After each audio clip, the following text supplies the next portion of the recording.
Formula ఈ కేసులో కేటీఆర్కి మరొక్కసారి ఏసీబీ విచారణకు హాజరు కావాలంటూ ఈరోజు మళ్ళీ నోటీసులు ఇవ్వడం జరిగింది. ఈ నెల 15వ తారీఖు అంటే వచ్చే మండే రోజు మళ్ళీ విచారణకు హాజరు కావాలంటూ కేటీఆర్కి అయితే నోటీసులు ఇవ్వడం జరిగింది.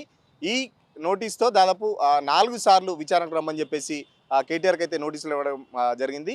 మొట్టమొదటిసారిగా జనవరి 6వ తారీఖు నోటీస్ ఇచ్చినప్పుడు తను లాయర్లతో వెళ్తే అప్పుడు ఏసీబీ వాళ్ళు అలో చేయకపోతే అప్పుడు కేటీఆర్ బయటికి రావడం, మళ్ళొక్కసారి నేను విచారణకు హాజరవుతా అని చెప్పడంతో మళ్ళా జనవరి 9వ తారీఖు మళ్ళొకసారి నోటీసులు ఇవ్వడంతో కేటీఆర్ విచారణకు హాజరవ్వడం జరిగింది.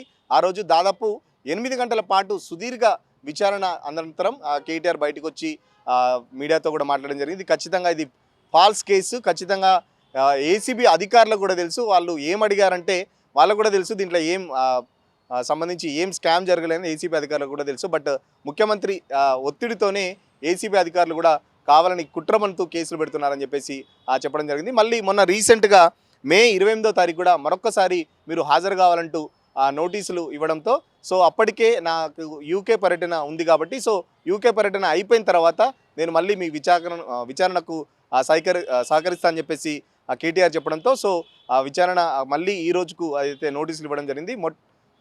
మొత్తంగా దాదాపు 4 సార్లు విచారణకు సంబంధించి నోటీసులు అయితే కేటీఆర్కి ఇవ్వడం జరిగింది.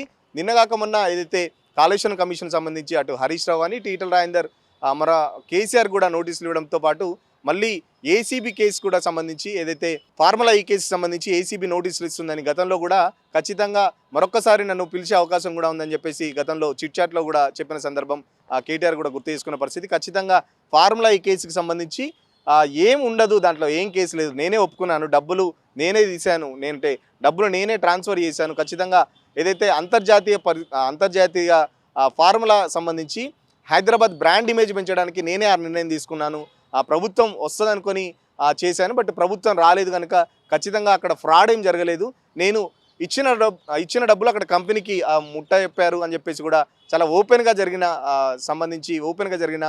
ట్రాన్సాక్షన్ అని చెప్పేసి కేటీఆర్ చెప్తున్నప్పటికీ బట్ ప్రభుత్వం మాత్రం కాంగ్రెస్ పెద్దలు మాత్రం చెప్తున్న పరిస్థితి ఏంటంటే తన ఇష్టానికి ఏదో ఇంట్లో వాడుకున్నట్టు ప్రభుత్వ సొమ్ము వాడుకున్నారు సో అని చెప్పేసి ప్రభుత్వం వాదన. ఏసీబీ కూడా తేల్చేది ఏం లేదని చెప్పేసి కూడా గతంలో కూడా కేటీఆర్ చెప్పిన పరిస్థితి. ఏసీబీ వాళ్ళకు కూడా తెలుసు అక్కడ ఫ్రాడింగ్ ఏం జరగలేదు, కేవలం ముఖ్యమంత్రి ఒత్తిడితోనే ఏసీబీ అధికారులు కూడా చేస్తున్నారని చెప్పేసి కేటీఆర్ చాలా సందర్భాల్లో చెప్పడం జరిగింది. మరో పక్కన ఈ సోమవారం కేటీఆర్ విచారణకు హాజరవుతారా లేదనేది కూడా ఉంది. ఖచ్చితంగా గతంలోనే చెప్పినట్టు విచారణ సంస్థకు నేను పూర్తిగా సహకరిస్తాను, చట్టాలంటే మాకు నమ్మకం గౌరవం ఉంది కాబట్టే మొన్న కాళేశ్వరం కమిషన్ సంబంధించి కేసీఆర్ హాజరయ్యాడు, సో నేను కూడా ఫార్ములా ఈ కార్ రేస్ సంబంధించి విచారణకు ఎప్పుడు పిలిచినా నేను సహకరిస్తానని చెప్పేసి కేటీఆర్ చెప్పడంతో మరొక్కసారి కూడా ఏసీబీ మరొకసారి నోటీసులు ఇవ్వడం జరిగింది. ఓ రకంగా చూస్తుంటే బీఆర్ఎస్ చెప్పింది ఎట్లా ఉందంటే కావాలని ఖచ్చితంగా అటు కాళేశ్వరంలో కేసీఆర్ని ఇరికిచ్చే ప్రయత్నం, ఇటు ఈ ఫార్ములా రేస్ కేసులో నన్ను ఇరికిచ్చే ప్రయత్నం చేస్తున్నారు తప్ప దాంట్లో ఏం తేలదని చెప్పేసి కేటీఆర్ చాలా సందర్భాల్లో చెప్పిన పరిస్థితి. కక్ష సాధింపు చర్యలో భాగంగానే నాపై ఫార్ములా ఈ కేసు పెట్టారని చెప్పేసి కేటీఆర్ చాలా సందర్భాల్లో చెప్పిన పరిస్థితి. చూద్దాం ఎట్లా ఉండబోతుంది ఒకవేళ విచారణకు హాజరవుతారా. ఎందుకంటే మొట్టమొదటిసారి విచారణకు హాజరైనప్పుడు తన లీగల్ టీంతో లోపలికి వెళ్ళే ప్రయత్నంలో చాలా వాగ్వివాదం జరిగింది పోలీసులతో, పోలీసులు అలౌ చేయలేదు, సో నా లీగల్ టీం లేనప్పుడు నేను ఖచ్చితంగా లోపలికి రాలేను అని చెప్తే మళ్ళీ ఇంకొక డేట్ కూడా ఇవ్వడం జరిగింది. సో ఆ రోజు కూడా దాదాపు 8 గంటలు లంచ్ పెట్టారు వాళ్ళే.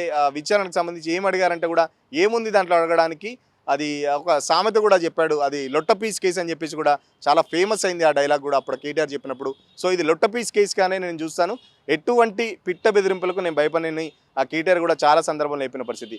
ప్రభుత్వం కావాలనే రాజకీయ కక్షగా మమ్మల్ని బీఆర్ఎస్ నాయకుల్ని కింది స్థాయి కార్యకర్తల నుంచి పై స్థాయి నాయకుల వరకు కావాలని వేధింపులకు గురి చేస్తుంది, ఖచ్చితంగా ఇలాంటి పిట్ట బెదిరింపులకు భయపడని చెప్పేసి ఇప్పటికే కేటీఆర్ ప్రకటించినప్పటికీ మరో పక్కన కాళేశ్వరం కమిషన్ అయిపోగానే మరొకసారి ఏసీబీ కేసును తెరమీదికి రావడం కూడా బీఆర్ఎస్ వర్గాల్లో కావాలని ఇదంతా రాజకీయ కుట్ర చేస్తున్నారని చెప్పేసి ఇప్పటికే బీఆర్ఎస్ వర్గాలు చెప్తున్న పరిస్థితి. ఒకవేళ కేటీఆర్ హాజరైతే ఏసీబీ విచారణ ఎలా ఉండబోతుంది అనేది కూడా మనకు తెలిసే అవకాశం ఉంది. ఒకవేళ ఏసీబీ విచారణ తర్వాత అరెస్ట్ చేస్తారా, ఒకవేళ అరెస్ట్ చేస్తే ఎలాంటి కేసులు పెడతారనేది కూడా ఆ లీగల్ టీం కూడా అది చూసుకుంటుంది. లీగల్ టీంతోనే మాట్లాడిన పరిస్థితి చూస్తే ఖచ్చితంగా ఇది ఫాల్స్ కేసు, ఖచ్చితంగా ఇది రాజకీయ దురుద్దేశంతో పెట్టారని చెప్పేసి కూడా ఆ లీగల్ టీం చెప్తున్న పరిస్థితి. మరోపక్క దీంట్లో ఎలాంటి ఫ్రాడింగ్ జరగలేదు, అంతా ఓపెన్గానే జరిగింది కాబట్టి ఏ సెక్షన్ల కింద కూడా పెడతారని చెప్పేసి కూడా ఆ కేటీఆర్ లీగల్ టీం ప్రశ్నిస్తున్న పరిస్థితి. మరో పక్కన ఈ ఏసీబీకి సంబంధించి కేసు ఎలా ఉండబోతుంది, ఒకవేళ విచారణకు హాజరైన తర్వాత కేటీఆర్ని అరెస్ట్ చేస్తారా, లేకపోతే యాజ్ యూజువల్గా ఏదో విచారించి మళ్ళీ వదిలేస్తారా? ఎందుకంటే కాళేశ్వరం కమిషన్ తర్వాత కేసీఆర్ కమిషన్ హాజరైన తర్వాత కూడా సీఎం ఢిల్లీలో చిట్ చాట్లో మాట్లాడుతూ ఖచ్చితంగా కాళేశ్వరం సంబంధించి అన్ని విషయాలు త్వరలోనే బయటపెడతా అని చెప్పేసి ఆ మీడియా ప్రతినిధికి కూడా లీక్ ఇవ్వడం జరిగింది. సో కాళేశ్వరం సంబంధించి రేవంత్ రెడ్డి ఎలాంటి నిజాలు బయటపెడతాడనేది ఒకటి ప్రచారంలో ఉంటే, మరో పక్కన ఏసీబీకి సంబంధించి కూడా మళ్ళీ ఆ కేటీఆర్ని విచారణ పిలవడం, ఖచ్చితంగా ఇదంతా ఒక రాజకీయ కుట్రలోనే బాగా జరుగుతుందని చెప్పేసి బీఆర్ఎస్ వర్గాలు చెప్తున్న పరిస్థితి.